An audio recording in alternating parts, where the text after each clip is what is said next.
오늘은 이제 야곱의 이야기가 마무리가 되면서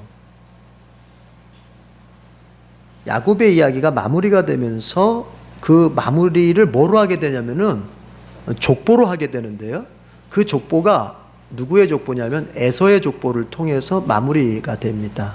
그러니까 야곱 세대의 그런 역사가 이제 마무리가 되는 거예요. 그리고 이제 다음부터는 요셉의 이야기로 넘어가게 되는 거죠. 자, 저를 보세요. 이제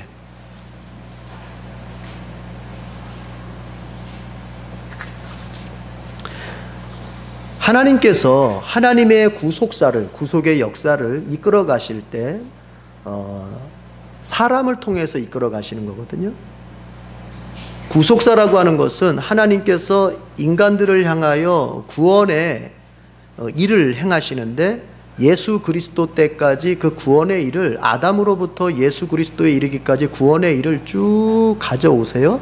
그래서 예수님 때에서 구원의 절정이 올라가고, 이제 예수님 재림하실 때까지 또 후반부에 이제 구원의 역사를 끌고 가시는데, 아담으로부터 이제 하나님께서 구원의 역사를 하나님이 이끌어 가시는 구원의 역사를 특별히 학자들이 이름 붙이기를 구속사라 그렇게 불러요. 구원의 역사, 구속의 역사. 그래서 이것이 왜 중요하냐면, 여러분, 성경 하나님이 왜 쓰셨어요?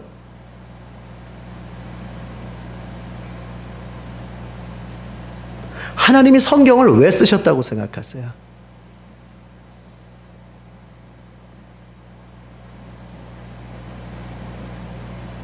그것을 우리가 이해를 해야 성경을 보는 우리의 그 관점이 바르게 세워질 수 있어요. 하나님이 과연 성경을 우리에게 왜 주셨는가, 그것을 이해할 때 우리가 성경을 바르게 읽을 수 있어요. 그렇지 않으면 자꾸 성경에서 본질적인 것이 아닌 부분적인 걸 가지고서 마치 본질인 것처럼 해석하려고 하고, 성경이 본질로 말하는 것은 오히려 변방으로 밀어내는 그런 일들이 벌어지게 돼요. 그걸 하나님께서 성경을 주신 이유를 바르게 알지 못하면, 하나님이 우리에게 성경을 주신 이유를 바르게 알지 못하면 이런 얘기는 하는 거예요. 영혼이 잘된 같이 범사가 잘 된다, 이런 얘기 하게 되는 거예요. 그러라고 성경 주신 게 아니잖아요. 그것이 전혀 없거나 불필요하다거나 아니라 그것은 하나의 부분이고, 하나님께서 우리에게 성경을 주신 그 근본적이고 그 다음에 그 궁극적인 그 목적이 뭐냐, 그것은 우리의 구원을 위하여서요. 구원을 위하여서. 하나님께서 범죄한 아담으로부터 이제 다시 오실 예수님의 시대까지 하나님의 그 구원의, 인간을 향한 구원의 그 시간표를 어떻게 끌고 가시는지를 하나님이 보여주시기 위해서 우리에게 성경을 주신 거거든요.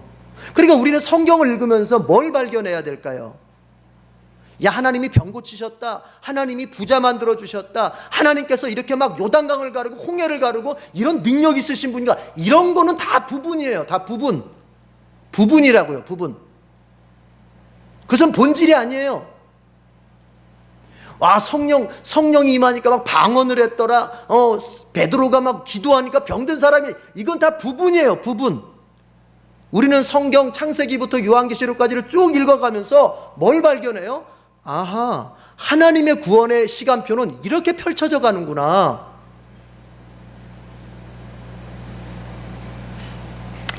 하나님의 그 구원의 시간표를 가리켜 우리는 구속사라고 부르는 것이고, 성경은 바로 그 구속사의 관점으로 읽고 이해하고 배우고 믿고 붙잡아야 되는 거예요.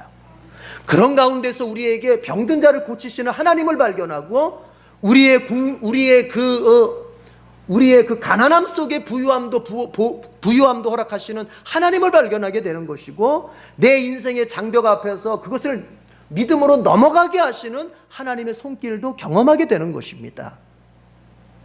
본질이 무엇이고 부분이 무엇인지 잘 이해가 되십니까? 성경을 이렇게 전체적으로 보지 못한 채 만약 부분과 본질을 바꿔서 보게 되면, 부분을 본질로 보고 본질을 부분으로 보게 되면 우리 기독교 신앙은 이상하게 되는 거예요. 이상하게. 자, 하나님께서 하나님의 구원의 시간표를 끌고 이제 섭리해 가시는데, 그런데 그 구원의 시간표를 어떻게 이끌어 가시냐면 사람을 통해서 이끌어 가시는 거예요. 그러면은 하나님께서 아브라함을 선택하셨다고 하는 것은 다른 게 아니에요. 그 아브라함을 통해서 하나님의 그 구원의 일을 뭔가를 이뤄 가시려고 하시는 거예요. 자, 그리고 아브라함은 살다가 이제 죽었어요. 늙으니까 죽었어요. 그러면 그것이 하나님의 구원의 일이 거기서 중단되느냐? 그렇지가 않아요. 그 다음에 바통을 이어받는 사람이 있어요. 그게 누굽니까? 아브라함의 아들 이삭이요. 이삭이 또 하나님 앞에 하나님의 구원의 일을 위해서 쓰임받습니다. 구속사에 하나님의 일꾼으로 쓰임받습니다. 그래서 자기에게 맡겨진 그 역할을 잘 감당하고 그가 또 이제 세상을 떠납니다. 그러면 그 바통이 누구한테 넘어가느냐? 이삭의 아들 야곱에게 넘어가는 거예요.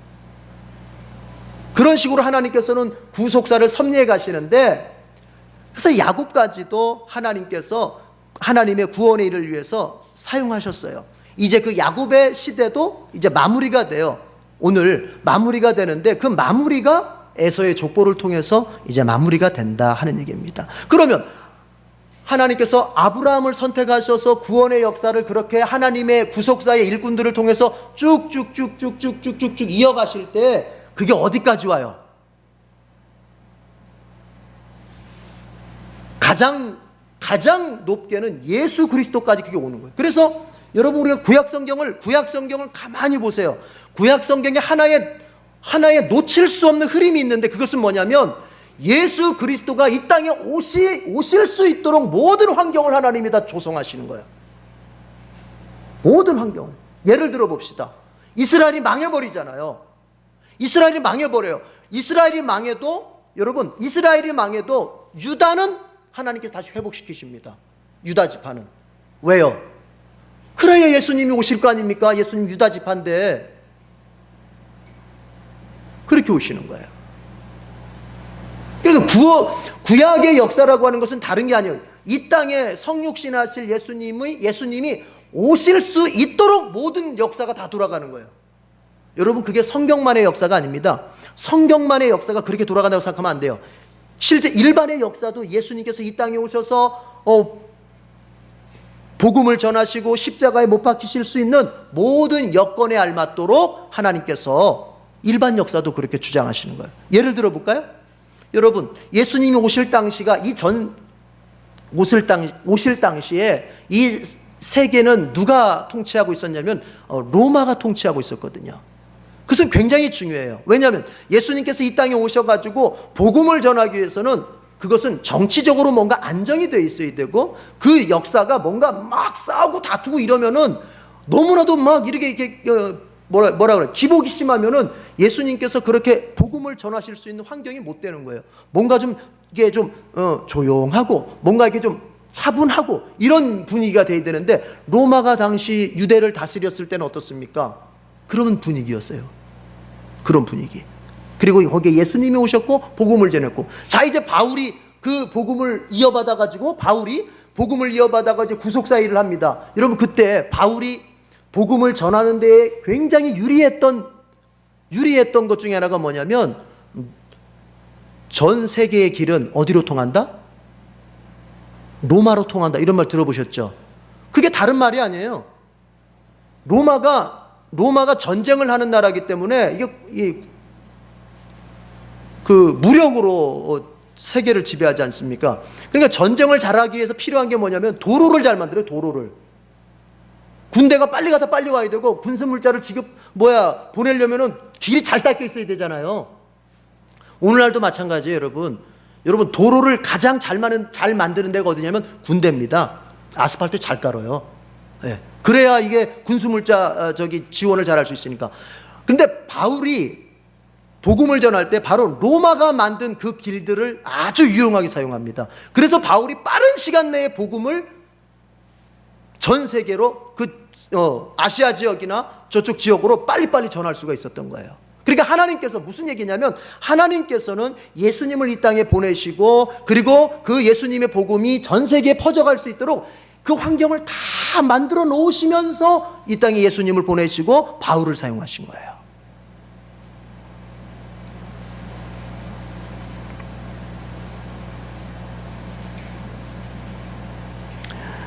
하나님은 실패가 없다는 말이 바로 그런 거예요, 여러분. 이 땅에 예수님이 오셔야 되겠기에 이스라엘은 계속 실패하잖아요. 하나님의 뜻을 불순종하면서 선민으로서 이 땅에 예수님이 오실 수 있도록 선민이 준비를 잘해야 되는데, 바꿔 말하면 구속사의 일꾼인 이스라엘이 그 역할을 제대로 감당해야 되는데 불순종하면서 계속 실패하잖아요. 그래서 결국은 어떻게 됩니까? 바벨론에 의해서 멸망당하잖아요.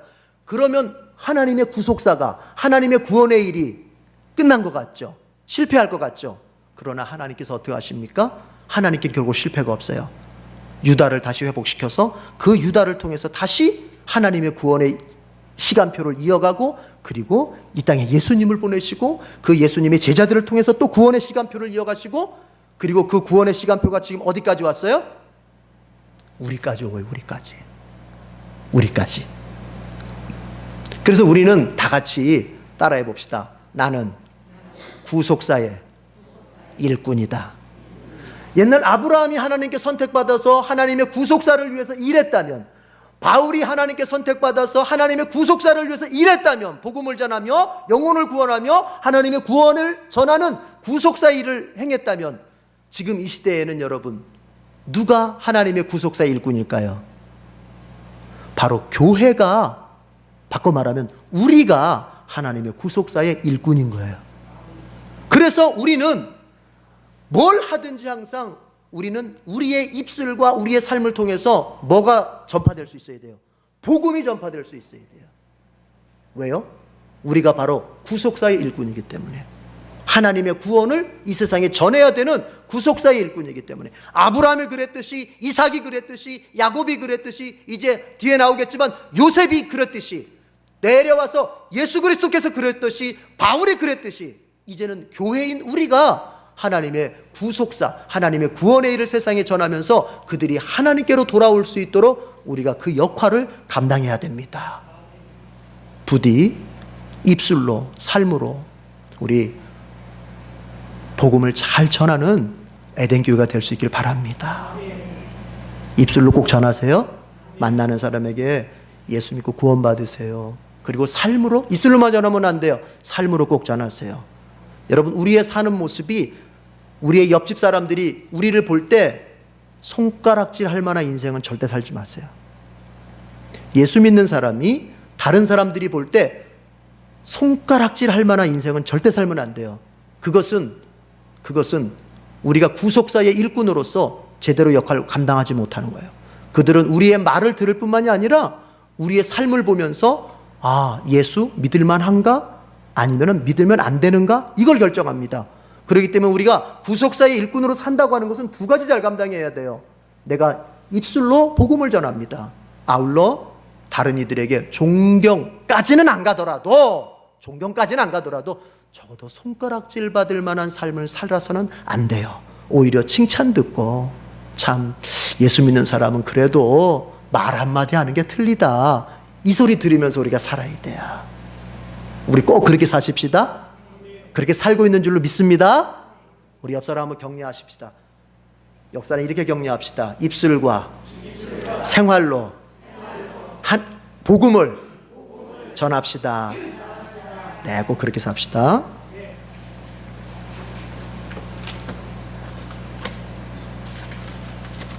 (36장을) 한번 이제 우리가 보겠습니다. 36장.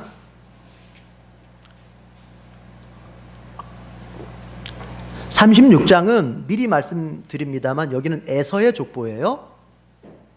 자, 1절 지도 표시하고 읽어보겠습니다. 36장 1절 지도 표시하고 읽어봅시다. 노란색 칠하시고요. 시작. 에서 곧 에돔의 족보는 이러하니라. 이제 에서, 원래 이름이 에서잖아요. 그리고 별명이 에돔이잖아요. 에돔. 예, 그래서 그 에서의 족보가 이제 어떤가 하고 이제 쭉 살펴주는데, 부인이 3명이었어요. 부인이 3명. 다 가나안 족속이, 이고 이제 둘은 가나안 족속이고 한 사람은 이스마엘의 딸인데 부인이 세 명이었어요. 헷 족속 아다, 휘 족속 올리바마, 그리고 이제 이스마엘의 딸 바스맛, 이렇게 세 명이 있는데 이 여인들을 통해서 이제 에서의 후손이 생기고 그들이 이제 에서의 그 족보를 이어가게 됩니다. 자, 그런데 우리가 좀 더 읽어보고 싶은 것은 6절, 7절, 거기는 표시 없이 읽어보겠습니다. 6절, 7절 다 같이 시작. 에서가 자기 아내들과 자기 자녀들과 자기 집의 모든 사람과 자기의 가축과 자기의 모든 짐승과 자기가 가나안 땅에서 모은 모든 재물을 이끌고 그의 동생 야곱을 떠나 다른 곳으로 갔으니 두 사람의 소유가 풍부하여 함께 거주할 수 없음이러라. 그들이 거주하는 땅이 그들의 가축으로 말미암아 그들을 용납할 수 없었더라. 그랬죠? 그리고 나서 8절에 가면요, 이에 에서 곧 에돔이 어디에 거주한다? 세일산에 거주한다. 이렇게 돼 있어요. 자, 이런 얘기예요. 이제 야곱과 에서가 가나안 땅에 같이 살았어요. 그런데 이제 두 사람의 그 재산이 너무 풍족해지면서 같이 기거할 수 없게 됐어요. 왜냐면은 그 땅이 목초지가 제한되어 있으니까 가축을 키우려면은 더 넓은 목초지를 얻어야 되는데 그 제한되어 있으니까. 자, 그럴 때 우리 비슷한 사건이 있었죠. 비슷한 사건. 누구 때 그랬었죠? 아브라함 때 그랬었잖아요. 우리 롯 분가에서 13장에서 아브라함하고 롯하고 재산이 많아져서 서로 목자들이 다툴 때 이제 헤어져야 되겠다 하면서 아브라함이 자, 네가 먼저 좋은 곳을 선택해라 하면서 이렇게 했잖아요. 근데 여기서도 비슷한데 여기서는 에서가 떠납니다. 그냥 에서가 떠나버려요. 어디를 떠나요? 가나안 땅을 떠나버려요. 그리고 어디로 가요? 세일이라고 하는 곳으로 가요. 이 세일은 어디냐면은, 자, 여기 보세요, 여러분. 우리 옛날에 화이트보드 있을 때, 칠판 있을 때 제가 그림 자주 그렸죠. 위에가 갈릴리 호수, 그리고 그 갈릴리 호수에서 밑으로 요단강이 흐르고 그 밑에가 이제 사해라 그랬잖아요. 남쪽이. 기억나시죠? 예. 자, 그때, 자, 그러면 좀 올려서 봐야 돼요. 이 사해 쪽에서 더 밑으로가 이제 거기가 세일 지역이에요. 세일 지역. 예. 사해 남쪽에서부터 저기 홍해 아카바만이라고 있는데, 홍해가 이렇게 V자 모양으로 이렇게 되어 있는데 아카바만 쪽에 연결되는 지역이 거기가 세일 지역인데, 이 에돔이 그쪽으로 이동해서 간 거예요. 그쪽으로 밑으로, 그러니까 더 남쪽으로 간 거예요. 에돔이. 그런데 여러분 뒤에 보면 알겠지만 이것이 에돔 족속, 에서의 족속에게는 아주 비참함을 이루어가는, 그러니까 영적으로 보자면 육적인 것은 아닌데 영적으로 보자면 하나님의 선민으로부터 이제 영원히 박탈당하는 그런 계기가 되어버립니다. 이게. 예. 참 우리가 이사도 잘해야 돼요. 이사하는 문제도 내가 뭘 중심에서 이사할 거냐, 이것도 잘 생각해야 되는 거야. 그냥 무작정되고 그냥 내 편한 대로 이사 가자, 이게 아니고 항상 얘기하지만 신앙 중심, 교회 중심. 신앙 중심, 교회 중심. 에서는 그렇게 하질 않았어요. 에서는 그렇게 안 했어요. 그냥 아유, 뭐 여기만 좋은 땅이냐, 그리고 떠나버려요. 여러분, 가나안 땅은 어떤 땅이에요? 거기는 하나님의 약속의 땅이에요. 아브라함의 후손은 여기를 떠나면 안 돼요.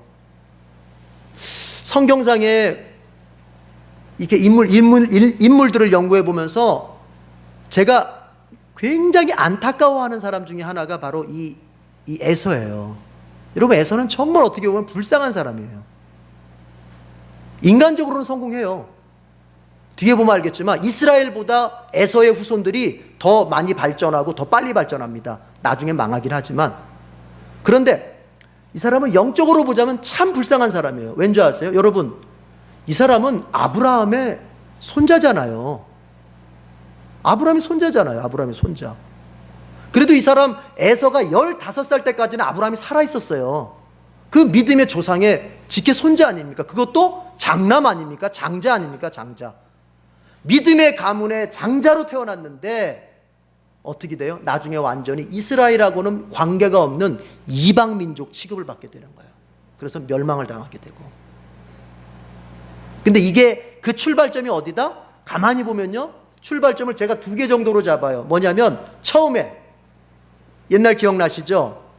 팥죽 한 그릇에 자기의 장자권을 팔아버렸던, 하나님이 나에게 주신 믿음의 가문의 장자로서 복을 누릴 수 있는 그 장자권을 하나님이 주셨는데, 그거 팥죽 한 그릇에 나 지금 배고픈데 무슨 장자권이 뭐 대단한 거야 하면서 팥죽 한 그릇에 팔았던 그 장자권을 소홀히 여겼던 그거 하나, 그리고 오늘 자기가 뭐 여러 가지 이유가 있겠지만 그냥 아무 생각 없이 가나안 땅, 하나님의 약속의 땅을 떠난 거, 이 두 가지가 저는 그 에서가 이래 하나님의 선민으로부터 이렇게 배척을 제가 되게 되는 그런 출발점이라고 생각합니다. 여러분, 그리스도인들은 어떤 것을 선택할 때 아무 생각 없이 그냥 육신만 따라서 선택하면 안 돼요. 항상 하나님 중심, 신앙 중심, 교회 중심으로 해서 내가 뭔가를 생각하고 그리고 선택할 수 있어야 돼요. 자, 에서가 그렇게 가나안 땅을 떠났어요. 가나안 땅을 떠났는데 어디에 머물렀느냐? 세일산에 머물렀다 그랬습니다. 자, 9절 나침반 표시하고 같이 읽어보겠습니다. 9절 다 같이 읽습니다. 시작. 세일산에 있는 에돔 족속의 조상 에서의 족보는 이러하고. 자, 여기서도 이제 족보 얘기가 나오는데 무슨 얘기냐면, 앞에 족보랑 뒤에 족보랑 차이가 뭐냐면은 이렇게 돼 있어요. 세일산에 있는 그랬어요. 그러니까는 자, 에서의 가족들이 다 어디로 이동했어요? 가나안 땅에서 세일산으로 이동했죠. 그 세일산에서 이동한 후로부터 태어난 후손들이 이제 족보를 정리하는 거예요. 그런데 여기를 보면요, 여러분, 역시 마찬가지입니다. 세일산에 거주할 때 에서의 아내들과 그 후손들을 이제 소개하는데, 아내가 3명, 아들이 5명, 손자가 한 11명 정도 돼요. 이게 이름을 이제 살펴보면. 그런데 그 이름들을 가만히 보면요, 이름의 뜻을 보면은 예를 들어서 오말 그런 이름들이 있어요. 오말이라는 이름. 어디를 보시냐면은 11절 한번 읽어보세요. 11절 다 같이 11절 시작. 엘리바스의 아들들은 대만과 오말과 스보와 가담과 그나스. 엘리바스는 누구냐면 에서의 장남이에요. 에서의 장남인데 그 엘리바스가 또 아들들을 낳아요. 대만, 오말, 스보, 가담, 그나스. 즉 에서의 손자들이에요. 그런데 이 이름들 계속 뒤에 나온 후손들의 이름을 살펴보면요, 예를 들어서 오말 같은 경우는 산에 거주하는 자, 그런 뜻. 스보라고 하는 사람은 망대라는 뜻이요, 가담이라고 하는 사람은 건조한 그런 의미가 있어요. 땅이 건조하단 말이에요. 그나스라는 사람은 사냥한다 그런 뜻이 있어요. 자, 이걸 제가 왜 설명을 드리냐면은, 그러니까 에서가 머문 세일 땅이라고 하는 것은 굉장히 척박하고 메마른 땅이에요. 그래서 농사 같은 게 잘 되질 않아요. 암석이 많아요. 암석이. 그래서 그네들은 농사를 통해서 먹고 살 수 없고, 그네들은 뭘 통해서 먹고 살게 되냐면 사냥이라든지 아니면 약탈, 남의 것을 전쟁을 내가지고 뺏어와서 먹고 살아야 돼요. 그런데 여러분 가만히 생각해 보세요. 여기서 우리가 뭘 생각해 보게 되냐면은, 아버지 이삭이 에서에 대해서 뭐라고 그때 축복하면서 예언을 했죠? 이렇게 얘기를 했어요. 그게 27장 39절 40절인가 있을 건데, 27장 39절 40절 한번 찾아보세요. 창세기 27장 39절 40절 직접 찾아보겠습니다.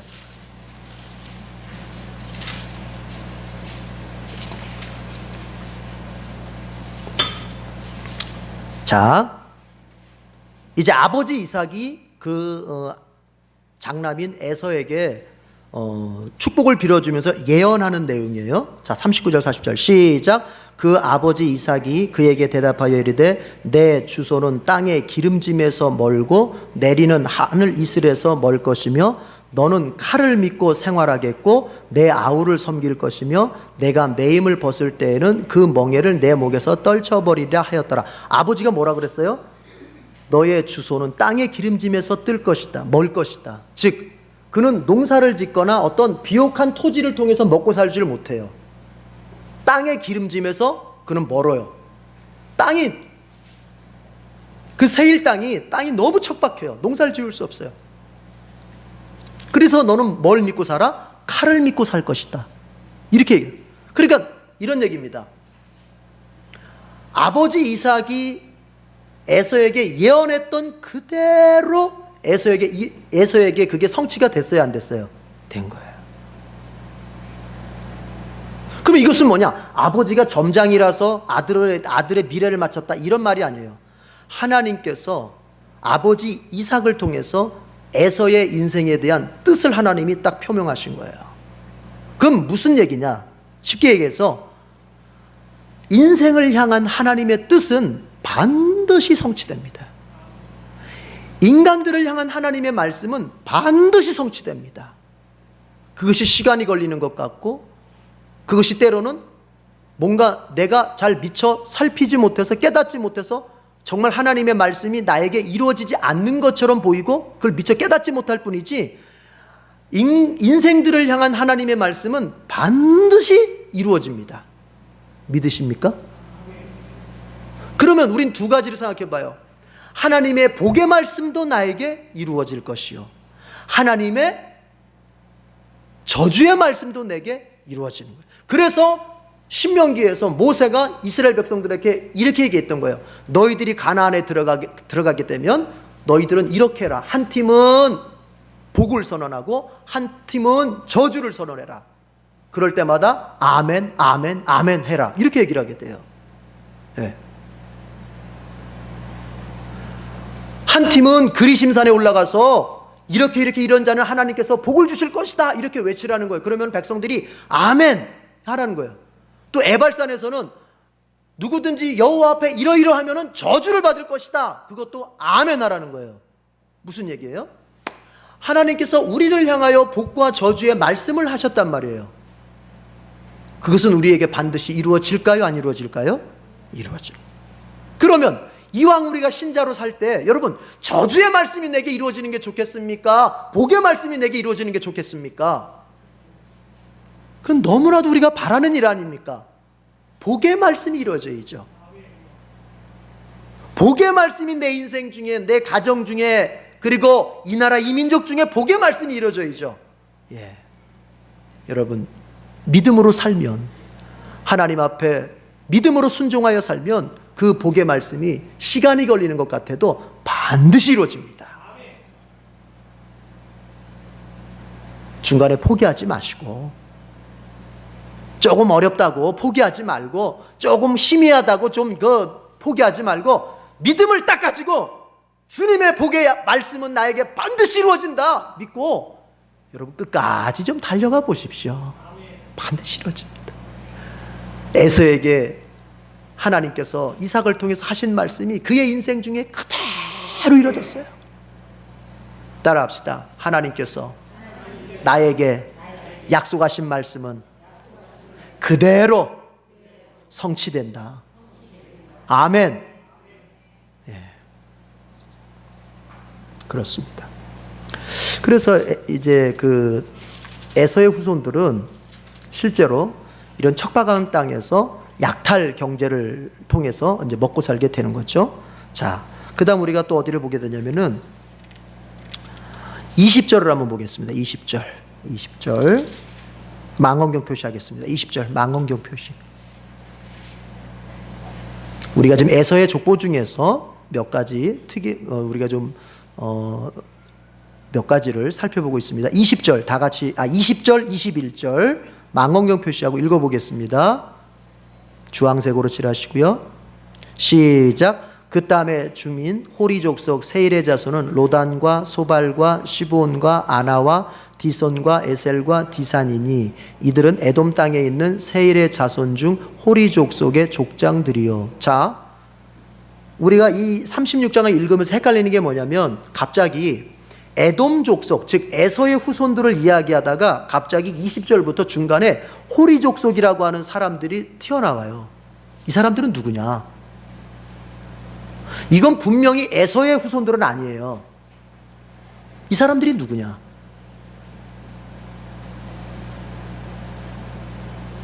누굴까요? 왜 이 사람들이 에서의 족보 속에 기록되어 있을까요?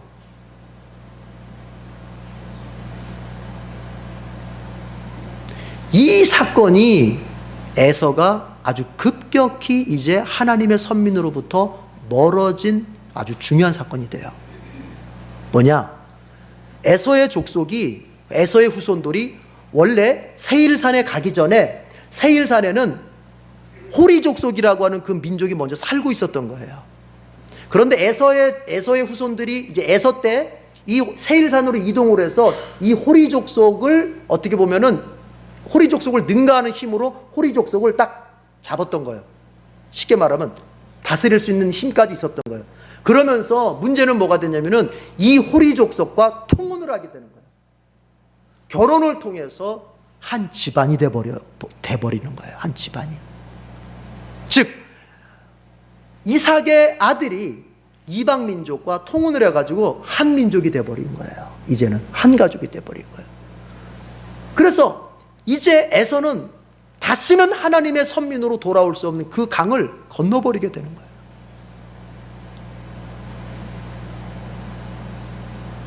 완전히 이제 그는 이방 민족 취급을 받게 돼요. 이방 민족. 아브라함의 손자요 이삭의 아들이면서 이방 민족 취급을 받게 돼요. 여러분 얼마나 중요합니까? 아까 제가 앞에서도 얘기했지만 에서는 정말 안타까운 사람이에요. 아브라함의 직계 손자예요. 믿음의 사람 이삭의 아들이에요.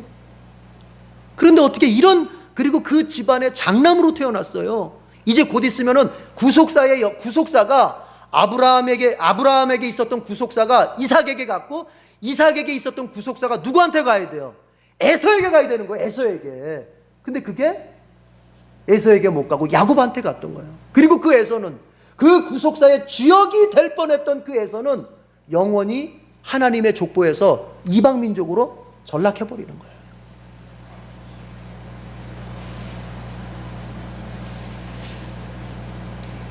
여러분 이게 얼마나 중요합니까? 이게 얼마나 심각합니까? 그 다음에 이거 생각해 보자고요.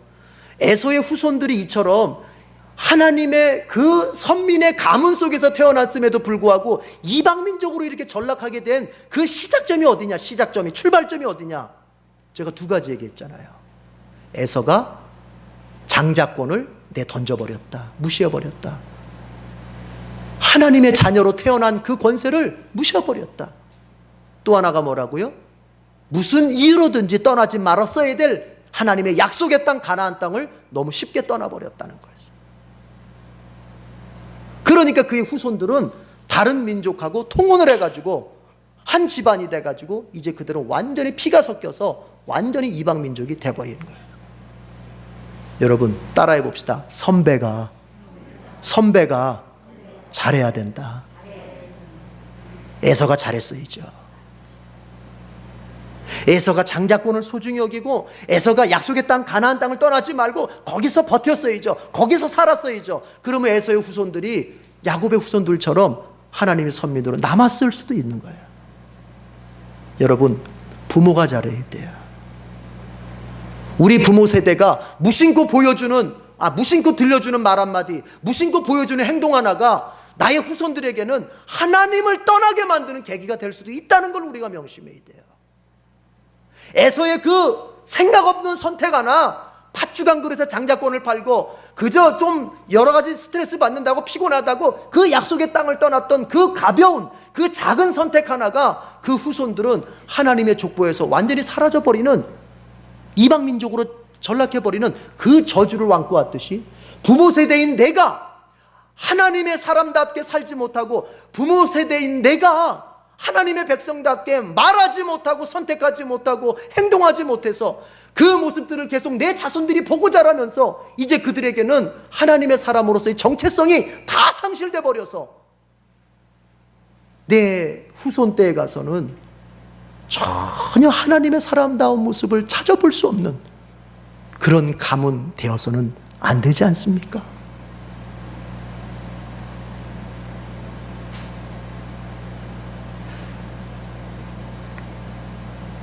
부모가 어려운 것은 다른 게 아니에요. 부모가 어려운 것은 돈 벌고 뭐 이렇게 저렇게 그런 것도 어렵겠지만 부모가 더 어려운 것은 자식들 앞에 모델로 살아야 되기 때문에 어려운 거예요. 내 편한 대로 살 것 같으면 뭐가 어렵겠습니까? 자식들 앞에서 부모가 돼가지고 철없는 부모가 어떤 부모냐면 바로 그거예요. 자식들 앞에서 모델이 될 생각은 하지 않고 지금 당장 힘들다고 지금 당장 뭐 어쩌다고 하면서 그냥 막 부모가 그냥 애들 보는 앞에서 막 자기 편한 대로 살아. 자기 편한 대로 말도 그냥 막 하고 그냥 행동도 막 자기 편한 대로.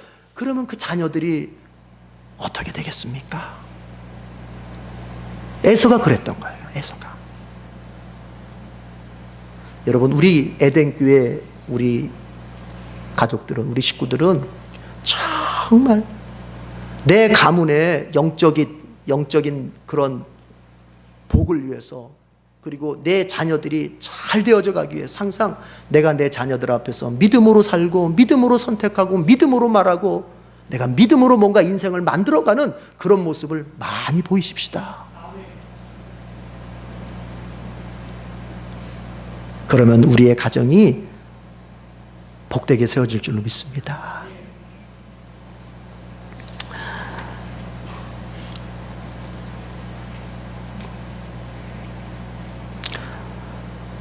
31절 나침반 표시하고 마지막 부분 31절 나침반 표시하고 읽어보겠습니다. 31절 시작. 이스라엘 자손을 다스리는 왕이 있기 전에 에돔 땅을 다스리던 왕들은 이러하니라. 이스라엘의 왕이 있기 전에요, 에돔 즉 에서의 후손들은 왕이 먼저 있어서, 즉 다시 말해서 여러분, 이스라엘의 왕 정치 제도가 언제 있게 돼요? 가나안 정복하고도 300년이 지나서 사울 때에 가서야 왕이 생기고 그때서야 이제 왕정이 이어져 가지 않습니까? 그런데 에돔은 벌써 야곱 시대에 벌써 왕이 생겼어요. 그러니까 얼마나 정치적으로 앞서 있고 발전한 민족이에요.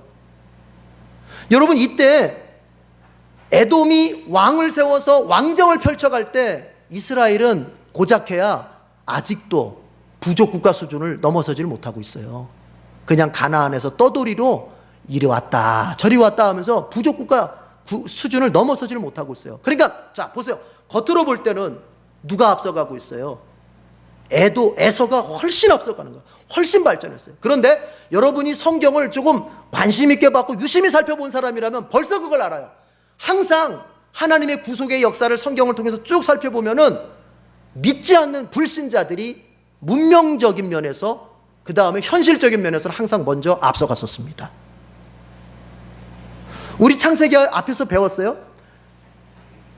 셋 계열보다 가인 계열의 사람들이 머리가 더 좋았고 더 문명을 발전시켰고 현실적으로 항상 앞서갔었어요. 니무롯 같은 사람 사냥 잘해서 니느웨이라고 하는 국가를 세우고, 유발 같은 사람 악기를 만들어 가지고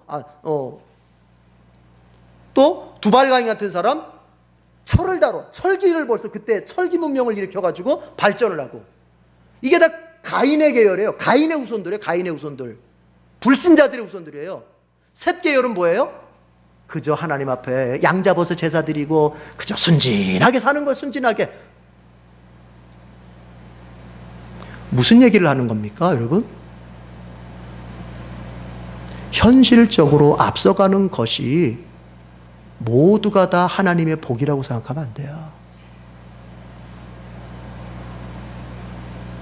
돈 많이 버는 직업 갖고 권력을 누릴 수 있는 위치에 있고, 그걸 가리켜서 하나님이 저 집안에 참 복 주셨다, 하나님이 저 사람에게 참 복 주셨다 라고만 말할 수는 없다는 얘기예요.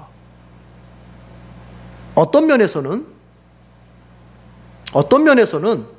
신자로 살다 보면 오히려 여러분들이 손해볼 때 있어요, 없어요? 있잖아요. 내가 신자로 살기 때문에 오히려 권력의 자리에 올라갈 수도 있었던 방법을 내려놓고 내가 낮은 자리에 머무는 그런 경우도 있고, 내가 신자이기 때문에 내가 속여서 돈 더 많이 벌 수 있었던 그 직업도 내가 내던지고 그저 평범하게 벌면서 그죠? 예수님 잘 믿는 사람으로 살아가는 그런 성도들도 분명히 있을 거예요. 그러니까 이렇게 평가하면 돼요, 안 돼요? 어떤 사람이 범사가 잘 돼서 돈 많이 벌고 권세 높은 자리에 올라갔을 때, 야, 저 사람 하나님께서 정말 복 주셨다, 그만 말하면 안 돼요. 그러면 그것만이 복이라면, 범사가 그렇게 잘 되어서 출세하고 돈 많이 벌고 그런 것만 복이라면, 오늘 예수 믿는 그 믿음을 신실하게 지키기 위해서 그저 내가 하루 벌어 하루 먹는 삶을 선택했던 사람은 저주받은 사람이란 말입니까? 그렇게 말할 수 없어요. 우리는 그래서 현실적인 환경이 돌아가는 것만 보고서 그 사람이 하나님께 복을 받았다, 저주를 받았다, 이렇게 말해서는 안 됩니다. 예.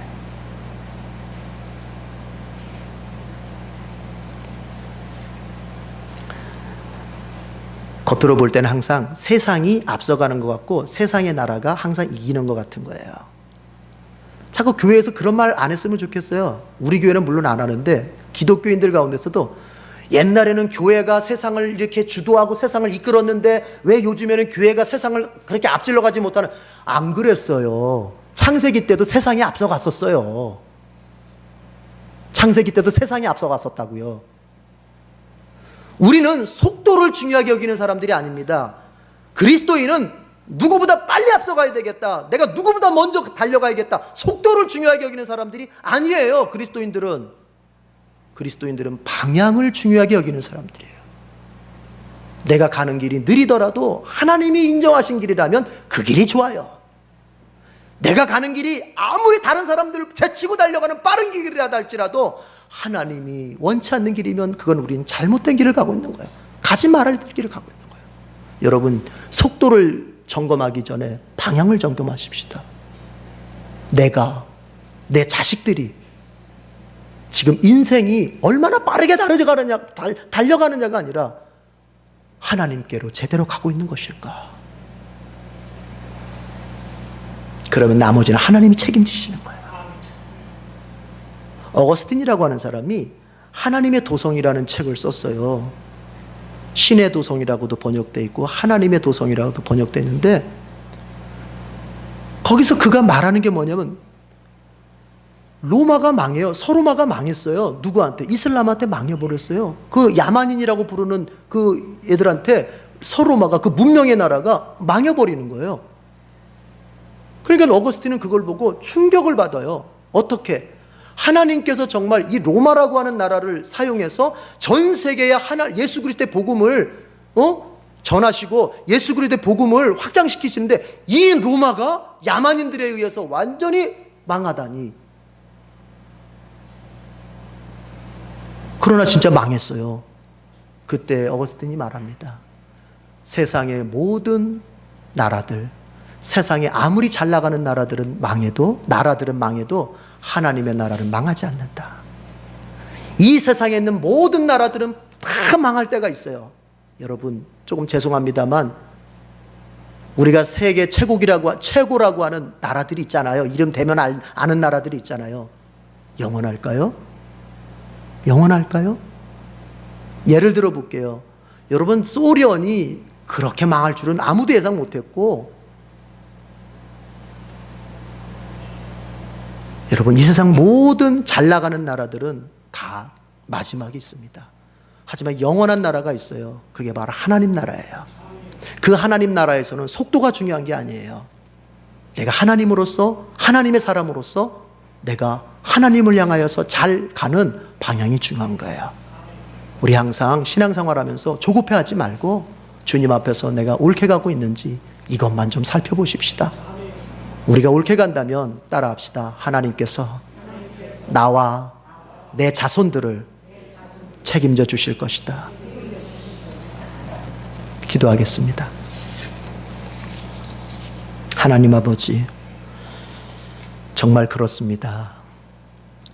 우리는 비교하기가 쉬워서 내 옆에 있는 사람들이 앞서 나가는 것 같으면 내 마음이 조급해지면서 나도 저 사람만큼 아니 저 사람보다 조금 더 잘 살아야 될 텐데 하면서 이 마음이 조급해지고 열등의식에 빠지고 우울함에 빠지기도 합니다. 주님, 그러는 사이에 우리는 내 인생의 방향이, 내 마음의 방향이 하나님께 서 있는지 아니면 세상에 서 있는지 그 방향성을 잃어버리게 됩니다. 주님, 오늘 우리는 에서의 모습을 보았습니다. 그는 하나님의 선민의 가문 속에 태어났지만 결국엔 그 하나님의 선민에서 떨궈져 나가고 그가 앞서가는 것 같았지만 결국 그는 이제 훗날 이스라엘에 의해서 정복당하기도 합니다. 주님, 우리가 조급하지 않게 해주시옵소서. 적어도 우리가 하나님 보시기에 믿음의 삶으로 올곧게 가고 있다면 조급해하지 말고 하나님께서 내 인생을 들어 사용하실 때까지, 하나님이 내 인생 가운데 지금보다 더 나은 것을 주실 때까지 인내하며 기다릴 줄 아는 우리 올곧은 성도들이 되도록 인도하여 주시옵소서. 주님, 우리가 에서가 아닌 야곱과 같은 사람이 되게 하심을 감사합니다. 지금은 가난하고 지금은 연약하고 지금은 변변한 힘도 없고 야곱이 마치 에서가 잘 나가던 시절에 그저 떠돌이 부족국가 수준을 넘어서지 못했던 것처럼 우리의 삶이 참 연약하다 할지라도 하나님께서 결국 야곱과 요셉과 그의 후손들에게 복을 주셔서 잘 되게 하신 것처럼 우리의 인생도 그렇게 들어 세워주실 것을 믿으며 우리의 남은 인생 속에 하나님만 바라볼 수 있는 믿음을 더 강하게 부어 주시옵소서. 주님께 모든 것을 맡기고 의탁하며 예수님의 이름으로 기도드립니다. 아멘.